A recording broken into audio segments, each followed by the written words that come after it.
My pleasure to welcome Jonathan Wilson, who is, in my view, and not only in my view, one of the best writers about football in Europe. What makes him so interesting for us, for people who are mainly interested in Eastern and Southeastern Europe, is a book that appeared a couple of years ago with the nice title Behind the Curtain, Travels in Eastern European Football. And obviously that's a very current theme, football in Eastern Europe, having in mind the first World Cup ever to take place in an Eastern European country in Russia, to which we are looking forward very much. And in exactly a week at this time, roughly at this time, the opening game will take place. Russia playing Saudi Arabia, if I'm right, which is a big game, and two major football parties. Obviously, probably it's sort of the final already at the beginning, and it will be a champ, definitely. And I think many of us, at least three of us, have also read this wonderful book. What you probably don't know, I've never expected any time to read a book about football tactics. I thought that's probably as boring as, I don't know, as the rules of chess. But it's a fascinating book, Inverting the Pyramid. And that's one of a couple of books that Jonathan Wilson authored, and I think you're working on a new book right now. And if you read this nice book about football tactics, you will also be surprised how many East Europeans, and especially not only Russians and Hungarians, do play a prominent role in the modernization of football tactics. So in a way, there's a bigger story about football in Eastern Europe, which obviously at the moment is probably not the world-leading force anymore, but which used to contribute to the development of football quite a bit. So thanks again for coming in what is a very busy time for you between the Champions League finals and the World Cup. So thanks for making it to Regensburg, and we are all really very much looking forward to your talk. Thank you very much for having me. I often find myself in a sort of slightly strange position in that I'm not a historian, or certainly not an academic historian. I'm not really a journalist either, in the sense that I can't tell you who Arsenal are going to sign this summer. I can't tell you, or I can't say I'm interested in, I don't know, what Thomas Müller said in Built last week. I sort of fall between the two stools. And people on the football side always say, why do you bother with all this old stuff? Why do you bother with the theory? That's, well, because it interests me, is the only real reason. But then friends I have who are academics, or proper historians, say, why football? And maybe they're right, maybe it's not actually that important. But I try and cling to some shred that what I do has some sort of sense of purpose. I think what I actually talk about is the movement of ideas. Not week to week, the columns in the Guardian are not about that, but the books are about ideas and how ideas spread. And my academic background was in literature, and we seem to have no problem with the idea that a poem or a drama or a novel is worth studying, that somehow tells us something about the society that produces it. But I think the same is also true of football, that you watch a football match, you watch a team, and the way it plays will tell you something about that society. So that's sort of the underlying sort of intellectual structure of what I'm trying to do. So this is very much going to be about Hungary. And the reason for that is I think there are two real hubs in tactical history. One of them, the book I've just written, which will come out later this year in English, is Barcelona in the late 1990s. So Johan Cruyff had left his ideas there. Louis van Gaal takes over with Bobby Robson in between, and he has as his assistant Jose Mourinho, he has in his midfield Luis Enrique and Pep Guardiola. So those four have dominated the last 20 years of football. And then there's people like Julian Lopetegui, who was there, who's the current Spain manager, Philippe Cocu, who's been very successful in the Netherlands. So those ideas have spread out. And that's really a story about globalization. It's a story about neoliberal economics and how a very small tier of clubs now dominate, and the same coaches sort of cycle around those clubs. But I think actually a lot more interesting is Hungarian football in the 1920s and 1930s. And you can make a case that is not too stretched that every single significant football country, with the exception of Britain, has been influenced in some way by Hungarians who played their football in the 20s and 30s. So, because before you can look at where the ideas go, you have to look at where they've come from. So we'll start in 1894 in Manchester, in England, in the Oliver typewriter factory. And it closes down. And there's a 17-year-old there called Edward Shires, and he's just lost his job, and he thinks, well, I could look for another job in a factory, but I'm 17, I'm going to seek adventure. So he goes to Vienna, and he sells typewriters in Vienna. And while he's there, he takes his football kit with him, because that's what English people did in those days. They took their football kit and they introduced football to Argentina, China, Russia, wherever. And very soon somebody says, yeah, we should arrange a team. And they put a team together, they put an advert in a local paper. And they get all these people who want to play for them. And they also get a letter saying, well, we've already got a football club in Vienna. So he was going to call it the first Vienna Football Club, but that already existed. And that had been set up by gardeners who worked on the Rothschild estate. So he said, okay, well, we'll also play cricket, and we'll call this the first Vienna Cricket Club.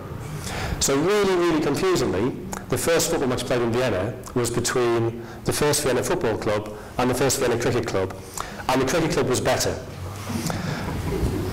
And they went to Prague, and they played in Prague, and they went to Budapest, and they played in Budapest. And this club turned out to be hugely significant in that not only did Shires play for it, but also Ugo Meisel, who goes on to be the manager of the great Austria side of the early 30s, the head of the Austrian Football Federation, who pulls in coaches, who he's the real sort of heart and brain of Austrian football in the first half of the 20th century. And he's part of this first Vienna Cricket Club, which is actually a football club. And there's also, and this man will become important later, not that important, but Ernest Blythe, who with his brother owns a department store. He's British, but with his brother he owns a department store in Vienna. So Shires, who seems to have been a genuinely quite incredible man, he's quite good at tennis as well. So he plays tennis, and he starts bringing over tennis equipment. And he realises that in Central Europe nobody plays table tennis. So he introduces table tennis, and he gets the franchise to sell table tennis bats, table tennis tables, table tennis balls, the nets, and he makes quite a lot of money selling table tennis equipment to Austrians and Hungarians. And after 10 years in Vienna, he thinks, okay, I'm going to move on. And he goes to Budapest. He's been to Budapest to play football, he's got contacts there. And he sets up a company that is trading in Vienna and Budapest, selling typewriters still, selling the table tennis equipment. And in Budapest, he gets involved with football. And Budapest at the time, there were two big clubs. There's Ferencváros, still a huge club today, the most successful Hungarian club there's ever been, and MTK, who's still around today but not quite successful. And he gets involved with MTK, whose owner was a Jewish businessman called Alfred Brühl. And he says to Brühl, look, these players are quite good, but if we really want to develop, we need to bring in a British coach. That's the only way we're going to really be able to take on the rest of Europe, maybe even eventually take on England, Scotland, Wales. And so he gets in touch with a guy called John Tate Robertson. And Robertson had been a player, he played for Rangers in Glasgow, he was a Scottish player. And he'd been Chelsea's first ever manager. In 1905, when Chelsea was founded, Robertson became player manager. In 1911, he goes to Budapest to coach MTK. And he's very, very successful. And MTK slowly closed the gap on Ferencváros, and they win the title in 13 or 14. And unfortunately, Robertson is an alcoholic. I mean, he's a Scottish footballer, of course he's an alcoholic. And so he returns to Britain, fortunately for him, just before the First World War, which leaves MTK in a bit of, they need a new leader. Let's rewind the story to England, first decade of the 20th century. And there's a player called Jimmy Hogan, plays for Burnley. His family was Irish, he was a Catholic. He was very close to becoming a priest. And he's very unusual in English football. He's not a great player, but you know, he can play as a professional, but he's never going to play international football. Although Ireland did approach him, but he was English, so he couldn't play for them, but yeah, he had Irish heritage. And there'd been a game playing for Burnley when he'd been clean through on goal, just a goalkeeper to beat, and he shot over the bar. And he came off the pitch saying, well, I don't understand what I did wrong. I don't know why I put that shot over the bar. And he said to his manager, an English guy called Spenny Whittaker, what did I do wrong? Was it a technical thing? Was I leaning back? Was my foot position wrong? And Whittaker said to him, don't worry about that. Yeah, it happens. Yeah, if you score 1 in 10 of those chances, that's fine. But Hogan wasn't satisfied by that. Hogan was somebody who was obsessed with self-improvement, to the extent that he'd made his own exercise bike just by getting a normal bicycle and putting wooden struts on it and cycling it. He wanted to be the best he could be. And so he began to study technique. And this is something that was just not done in English football at the time. Nobody thought it was worth learning football.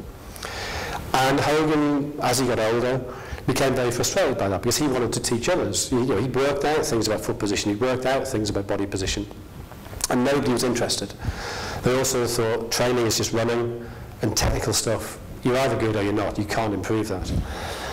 And in 1911, there's a referee called James Howcroft, an English referee who was from Redcar in the northeast, and he would go around Europe refereeing games, and he was an evangelist for football.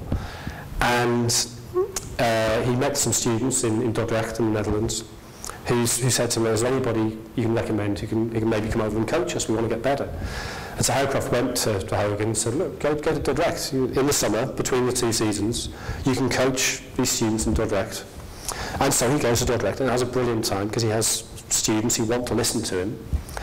And he's successful. He goes back, has another season of playing. The next summer he goes to Austria, works with Hugo Meisel, who'd been part of the first Vienna cricket club. And he improves Austrian football.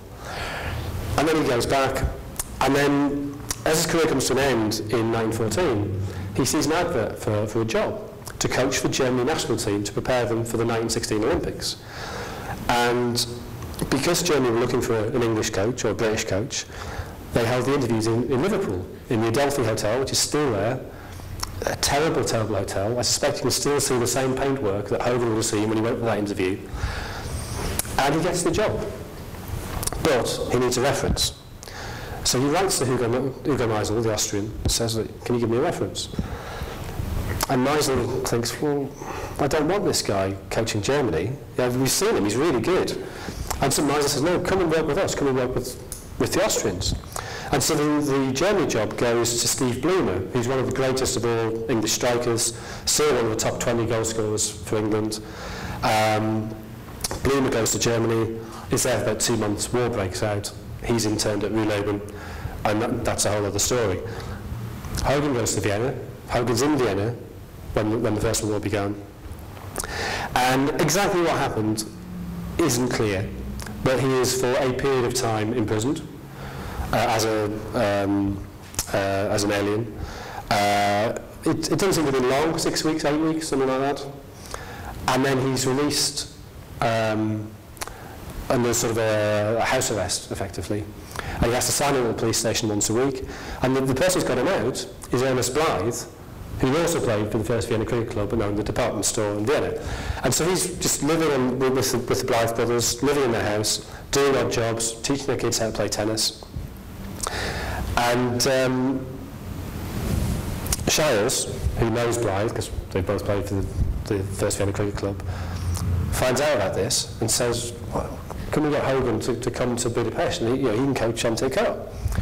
And so Alfred Bruhl, the owner of MTK, and a nobleman called Baron Dierstay, who'd been educated at Cambridge and had picked up football playing at an English university, they arrange this, and Hogan goes to Budapest. And the team he creates, MTK, is not merely hugely successful, but it also lays down a style of football that was very modern because it was based on Hogan's ideas. It wasn't based in the traditional way of playing of England. It was based on technique, and it becomes incredibly influential. So I don't want to miss anybody, so I'll go through the notes. So in that NTK side, well, first of all, it has Dolly Krushner, who we'll come on to.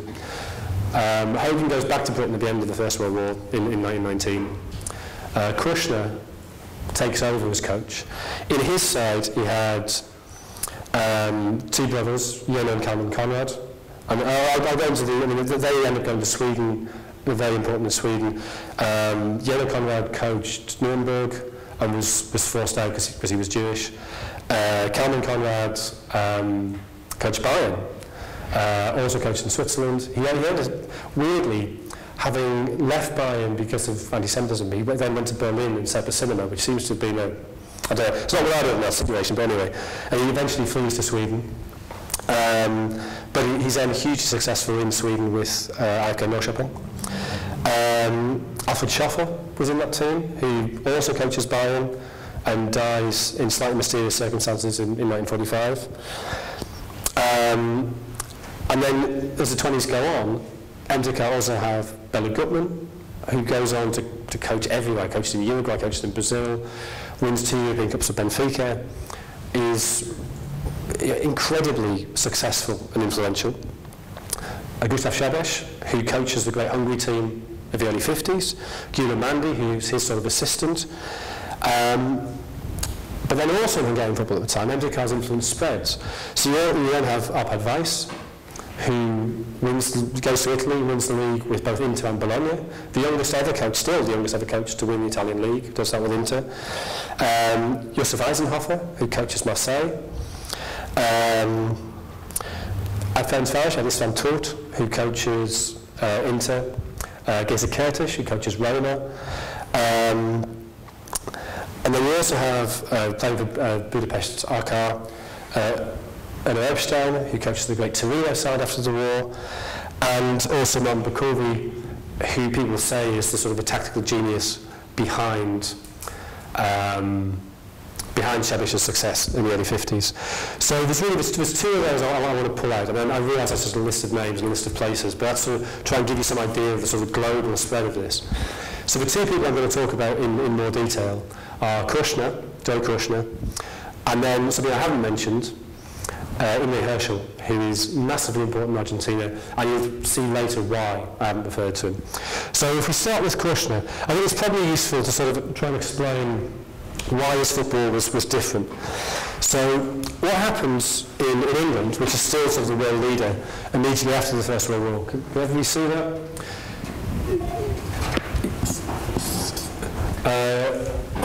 The standard formation would be a goalkeeper, 2 fullbacks, 3 midfielders or halves, and then 5 forwards. What happens I'll be very brief, very quick about this. What happens after the First World War is you get a different sort of person takes charge of English clubs. So before the First World War, they'd been university educated, they'd been middle class, and they had this notion of playing football in the right way. The First World War creates great social upheaval, and you get working class people who've shown managerial experience in the First World War. So Herbert Chapman was the greatest English manager of the 1920s, and he became manager of Huddersfield and then Arsenal because he managed a munitions factory in Leeds during the war and had shown he could manage. And he's one of many people who get that opportunity, who would not previously have had the opportunity. And what that means is his mentality going into games isn't, can we play this game in the right way? It is, how do we win this game? Because he has to put food on the table. He can't be sacked. He has to get the win bonus. So winning becomes much more important than ever been before. And so what teams do is they start to play with an offside trap, and football becomes very defensive. And they change the offside law in 1925, which is a detail we don't need to go into. But anyway, what happens is this player goes back there, they pull slightly wider, these two go slightly deeper And the shape goes from being 2-3-5 to being what became known as the WM. So W M. Now what happens in Budapest, this player, that's for centre halves, he had been playing there, he'd been the sort of the pivot of the side, he'd been the hub that everything went through, and he'd been a very creative player. And almost overnight in England, he becomes a very defensive player, so his job is purely to mark this player on the other team. That never quite happened in Hungary, he would have played sort of there. And so he had defensive responsibilities, but he was also a creator. But this issue of the two inside forwards dropping deeper, that happened in Budapest. And this really wasn't happening anywhere apart from Britain. And where the Hungarians take it further is that there's this great vibrant culture of the coffee houses which starts discussing the game. And so where in England the discussions of football had happened in the pub, and if you're in a pub, you're standing up, you have your beer in your hand, you can wave your hand about, but you can't actually draw anything. In Budapest, in Vienna, in Prague, people are sitting down, with your coffee on the table and say, okay, right, if he's there and I move him there, well, that creates space for him over here. And so people start to think in a much more schematic, much more abstract way. Also, the people who are actually talking about football tend to be university educated, so they have a sort of sense of abstract reasoning, which would not have been there in England, where everybody thinking about the game has pretty much just come off the factory floor or come out of the mine. And so this sort of diagram develops in Budapest. It's the first time this happened, this is common now. We haven't seen that to Budapest in the 1920s, Vienna maybe. And as soon as you're thinking about football like that, you start to develop theories, and some of them may work, some of them may not, but you're thinking about the game in a very, very different way to the way it's ever been thought about before.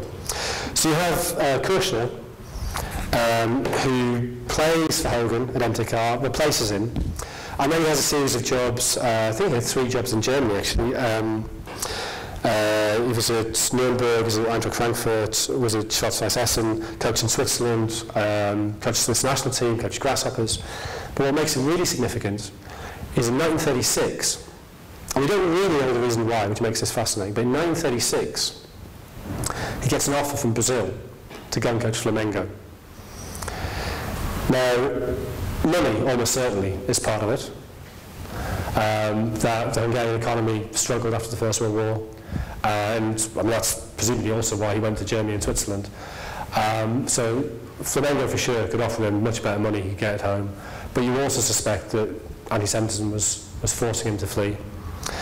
And he goes to Brazil. Brazil, it's easy to think of Brazil now as being sort of the most successful ever national team in football. You have 5 World Cups. In 1936, they were pretty hopeless. They were like way behind Uruguay and Argentina in South America. They were probably better than Chile, but you couldn't guarantee it. So they were battling for 3rd with Chile in most South American tournaments.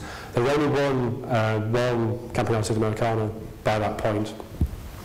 And the football was very basic.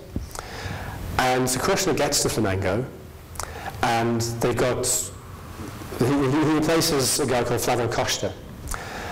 Kirchner doesn't speak Portuguese, so Costa stays on to be his assistant and to talk to the players, talk to the press on his behalf.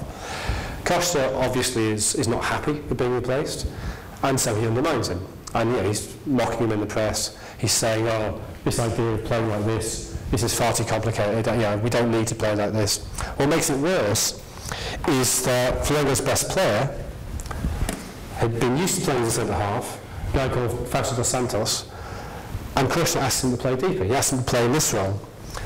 And the fans and the journalists and directors of the club, he's our best player. You can't make him play as a defender. That's crazy. And so there's tension immediately. And he lasts for less than a season and he gets sacked. And yet his influence is utterly, utterly profound. And he is the reason Brazil went on to become the nation they are today. Because Costa, who replaces him, although he'd been mocking him in the press, although he'd been undermining him, realises, actually, this works.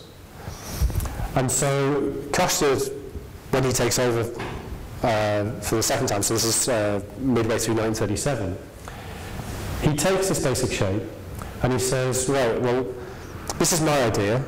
This has nothing to do with what Kirshner was saying. But what if we play this guy deeper?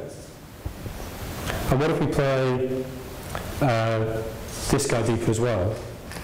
And he creates what's known as a diagonal, because you have these two diagonal lines going across the pitch. So the shape becomes, so the centre half's gone back to become a proper defender. You have a very deep lying, or it could be either way around, but very deep lying left half. Deep lying inside left, inside right. Right half, inside right. Inside right, plus the centre forward, plus the two wingers. So you have those big diagonal lines. And this takes very little shift for him to go back there and him to go there to become a 4-2-4. And it took about 20 years for that to happen. But when Brazil came to Europe for the World Cup in Sweden in 1958 with a 4-2-4, that revolutionised the game. Suddenly teams were playing with 4 defenders, not 3. Now you may think that makes it more defensive, and that's what people thought initially. And then they saw how they played it, and the fullback started getting forward, and suddenly had a different angle of attack. The width didn't just come from the winger, it came from the fullback as well. And so Milton Santos becomes the first, in 1958, becomes the first great attacking fullback. And it completely transforms how people think of the game. And within 2 or 3 years, even England, even conservative England, has adopted the back four. It has that immediate impact. And partly because it's in Sweden, so lots of people have gone to see it. It was easier to go to Sweden than it would have been to go to, say, Brazil in 1950. But the reason the 4-2-4 comes about is because of Deutsche Gesellschaft introducing the WM to Brazil, and then Flavio Costa tweaking it slightly. So that's one huge influence of a Hungarian over world football. Without Deutsche Gesellschaft, Brazil would never, well, they may have gone on to be as great as they became, but they would not have done it in the same way, and they certainly would not have done it as quickly. So when I was writing Inventing the Pyramid, the green book that Ulf held up earlier, I was sort of aware that there had to be an equivalent figure in Argentina. And I couldn't work out who it was, I couldn't find it. And that was really annoying. That I had the theory, and I had it all drawn out, I had the sort of family tree of tactics all mapped out. And I couldn't work out who this missing link was. And so I kept doing research, I kept looking at different things. And eventually I realised, and this is not my own mistake, there's a coach called Americo Herschel who won the Dublin River Plate in 1936, who I'd foolishly assumed was Argentinian because he was called Americo. And it turns out his real name was Imre Herschel, and he was Hungarian.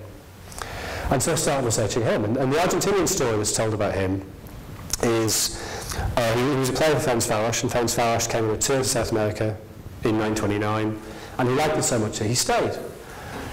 And so, unfortunately, in that version of the book, the later versions are corrected, but in that version of the book, I erroneously say, he played for Ferencváros on this tour, and he liked it and he stayed. And it made sense. Of course, these were Ferencváros' ideas being implanted into Argentina, and the development of Argentinian football suggested this all made sense. And then I did a history of Argentinian football, and I thought I need to look into him more. I need to find out who was this guy, why did he decide to stay, were there other forces encouraging him to stay in Argentina. And so I wrote to Ferencváros and said, what can you tell me about Imre Herschel, who played for you on this tour of 1929? And they went, oh, we've never heard of him. Oh, okay, are you sure? Can you go through your records? Yeah, he's not there. So the Ferencváros were very good. They put me in touch with, he's now died, but the oldest surviving Ferencváros player, who was in his 90s by then. And he was still very sharp. No, I've never heard of him. Don't know this guy. Oh, okay, that's a bit weird. And so this was a mystery that I essentially couldn't solve. It was sort of frustrating. This just doesn't make any sense.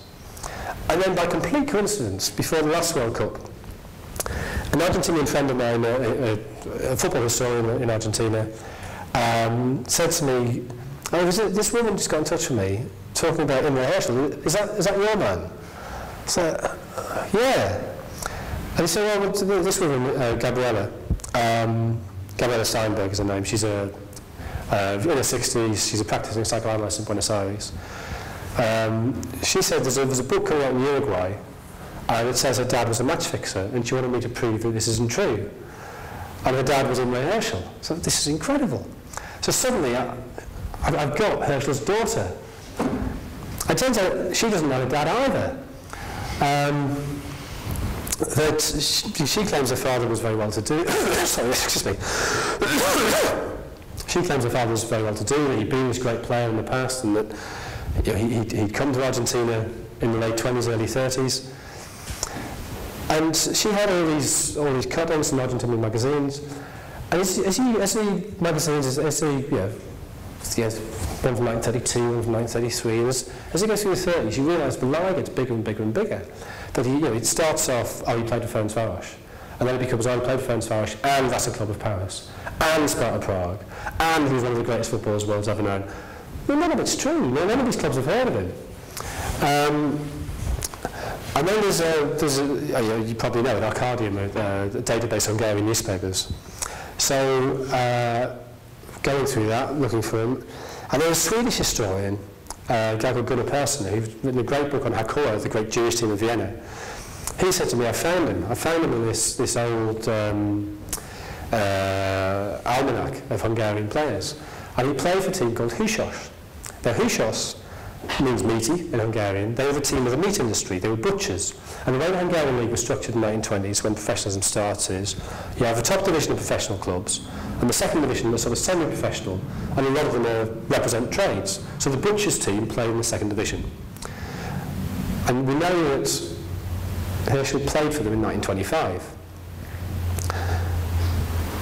Which doesn't explain how he gets to Argentina, but the thing that happened with Húsos in 1925 is they were banned from the league for match fixing.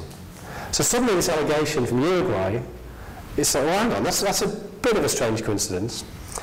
So the truth is I don't know what happened between 1925 and 1929.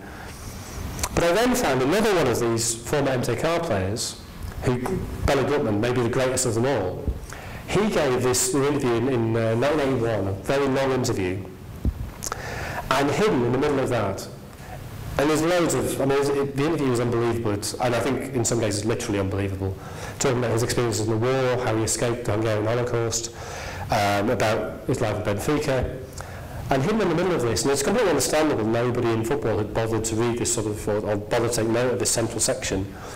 He says that he was on this tour with Hakua in 1929, and Gutman had been on a Hakua tour of the Americas in 1926, and Gutman had stayed behind. He'd stayed in New York, he'd set up a speakeasy, so he'd made his money selling illegal alcohol. The crash had come in 1929, he'd lost all his money, and by happy chance Hakua were touring again, so he joined up with them and started playing professional football again. And when he got to Sao Paulo, there's a knock on his hotel room door, and it's a 29-year-old who says, well, you're a Jew from Budapest, I'm a Jew from Budapest, you've got to help me out, I'm in big trouble here, I've got no money, I don't know anybody. And Gutman said, well, what's your story? He said, well, I was a butcher. So, okay, that explains him playing for the butcher's team. This is in rehearsal. So he said, because I'm used to dealing with meat, so I think I give good massages. So Gutman said, well, okay, give me a massage. And he says, the best massage he's ever had. So Hakua take him on as a masseur. And they go down to Buenos Aires, playing these games. They get to Buenos Aires and they run out of money and they have to basically sack him. So all that's happened is Herschel has gone from being unemployed in Sao Paulo to being unemployed in Buenos Aires. But Herschel, it turns out, is a great talker. And so he manages to persuade people that he's played not for Ferencváros, but he's played for Hakua, and that he's on the coaching staff. And that when he was actually sitting there being a masseur, I was the coach. And so, again, it's slightly murky. It appears he lived in Havana for a while. But anyway, in 1931, he gets a job at Gimnasia La Plata. So there's two teams in La Plata. La Plata's a town 40, 50 kilometres south of Buenos Aires. Estudiantes are the big team, and they won the Libertadores 3 times in the 60s. Gimnasia was a smaller team. weirdly, and this I'm sure is just coincidence, they're known as Los Triperos, the tripe men. You know tripe, the stomach of a cow? Because their early founders all worked in a tripe factory. So the butchery theme is there. And according to Gutman's story, all Herschel wants to do is get sacked, because if he gets sacked, he gets a payoff. And then he can go back to Europe, or maybe get his wife and daughter from Europe to Buenos Aires. And so, yeah, this is Gutman's story. Gutman is not a man to be trusted. So Gutman says, oh, you know, he sold all the best players, he started playing the youth players, he played players out of position, and then suddenly he started to win. So it's like some kind of footballing version of the producers. This guy who's desperately trying to lose games, who happens on a brilliant new way of playing. My suspicion is that Gutman's exaggerated, but what is certainly true is he sold the 4 best players, he started playing 16, 17-year-olds, he started telling players, okay, you were a right back, but today you're playing left wing. And his first 17 games, he only wins 4. But then they do start to win. And that first season they finished 6th, which for Gimnasia was an amazing result. The next season, 6 games in the end of the season, they're top of the table. And then they get cheated by 2 referees. And if a Buenos Aires paper is saying that a La Plata team has been cheated, they have definitely been cheated, because the Buenos Aires papers would not have been backing La Plata sides. And so this is enough to generate reputation, and he gets another plate job. He introduces the previous page,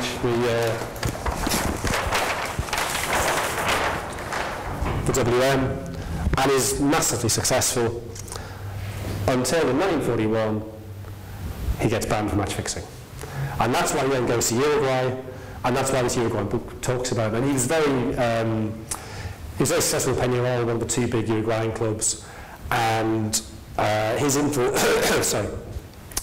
over Obdulio Varela, the great captain of Peñarol, has a massive influence on Uruguay winning the 1950 World Cup, because Varela is the captain of that side as well. The coach was a guy called Juan Lopez, and Varela basically did everything, and Lopez was a figurehead. So what you see there is Herschel, this man with no football experience apart from having come from Budapest and played semi-professionally, has influenced in an enormous way not merely Argentinian football but also Uruguayan football. And the other fact about him, just to kind of make an amazing life even more amazing, is that in the First World War he had lied about his age as 16-year-old, with his elder brother had signed up to fight in Palestine against the Ottoman Empire, and he joined in, and he'd been shot through the wrist and had been injured in a grenade attack. So his daughter sort of described his bullet hole in his wrist and shrapnel scars. So Herschel is, a war hero, a butcher, a liar, a con man, a match fixer, and a football genius. So they're just 2 of the people who've come out of Hungarian football in the 20s and 30s, and that's some idea of the influence they had. But that's talking very much about South America. The Conrads went to Sweden, influence in Germany, influence in Italy, influence in Switzerland, influence in France as well. Which I guess leads to the really big question about Hungarian football, and the question that's never really going to go away, which is how come they used to be so good and now they're so rubbish? And I mean, both of these books slightly address that by talking about the Hungary team of the early 50s, which is a brilliant team. It wins the Olympics in 1952, when the Olympics was still something worth winning in football. They go 4 years unbeaten, and as I'm sure you know, lose to West Germany in the 54 World Cup final. A great side with Puskás, Borsig, Koksic, great names. They hammered England. They beat England 6-3 at Wembley. They were the first foreign side to beat England in England, apart from Ireland, who we still don't really think of as foreign. The first properly foreign side to beat England in England, and then just to prove it wasn't a fluke, they beat England again the following year, beat them 7-1. So this is a great side. And so I think the mistake we make, and it's a mistake I think I make in those 2 books, is to think that the decline happens after that. I think the decline happens before that. And that what you see in the early 50s, that the Puskás team, which is a team that people think about when you talk about the great Hungary sides, I think that was the final flowering of the old culture. This culture of intellectual expression of abstract thought that through the 20s and 30s, despite the economic circumstances which leads many people to leave, has produced player after player after player, coach after coach after coach. And it's always been wiped out by anti-Semitism within Hungary and then by the Second World War. And then I think what happens is the vestiges of that culture are still there. And Puskás comes through it, Borsig comes through it. They both play for a team called Kispest, which is now part of Budapest, but at the time was sort of I don't want to say a village, but a small town was connected to Budapest, has now sort of been subsumed by the city. And so in 1949, the communist government in Hungary nationalised football. And they were terrified by Ferencváros, because Ferencváros were very nationalistic, and had always been sorry, excuse me. They were very nationalistic. They'd always been seen as MTK was seen as the Jewish team. Ferencváros was seen as the sort of the German/Hungarian team. It wasn't clear-cut in any sense, and it wasn't a hard and fast rule, but that was the perception. So the communist government was worried about Hungarian nationalism, which obviously was opposed to communism. And so they ran Ferencváros down. And so all that 20 years of knowledge, 30 years of knowledge, the capacity to develop players, to develop coaches, to develop thinking, all of that is lost. MTK turned into a team called Vörös-Labújó, which means Red Banner. But again, the culture that produced the great players, the great coaches, is radically changed.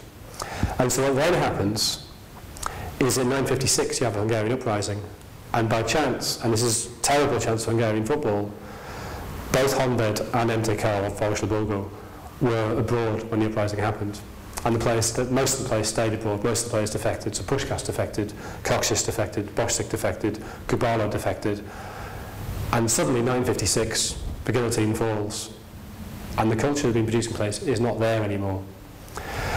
So if those players I listed before, I mean, this is sort of, this is the beginning of a process of the end. So, Kalmar and Jeno Konrad go to Sweden. Jeno Konrad eventually gives up football and becomes a textile merchant in New Jersey. So they're not in Hungary. Dori Kushner dies of a virus in Brazil in 1941. Schoffer dies in a railway carriage near here in 1945. Arpad Weiss, who won the league with Inter with Bologna, dies at Auschwitz in 1943. Josef Eisenhofer is killed in an air raid in Budapest. He's injured in an air raid in Budapest in 1944, dies of his wounds a year later. István Tóth, who's in some ways the most incredible story of them all, is executed on February the 6th by Hungarian fascists 5 days before Budapest is liberated. And he'd been working protecting communists and Jews, and actually been working with US intelligence. So there's then the awful story of his family, who were then persecuted by the communists as well because he worked for the Americans. Herschel, who lives in Argentina, Uruguay, and ends up back in Argentina, dies in 1971 in Argentina. Eleanor Erbstein is killed in a plane crash. I mean, miraculously survives the war in Budapest. He's then killed in a plane crash at Superga that wipes out the Torino team in 1949. And so the ones who stay, Krzysztof Szagos, who leads the 53 team, Mandy and Bukovi, but even Bukovi ends up going to Greece after the uprising. This is an entire the diaspora of talent from Hungary is profound. And I think the coda to this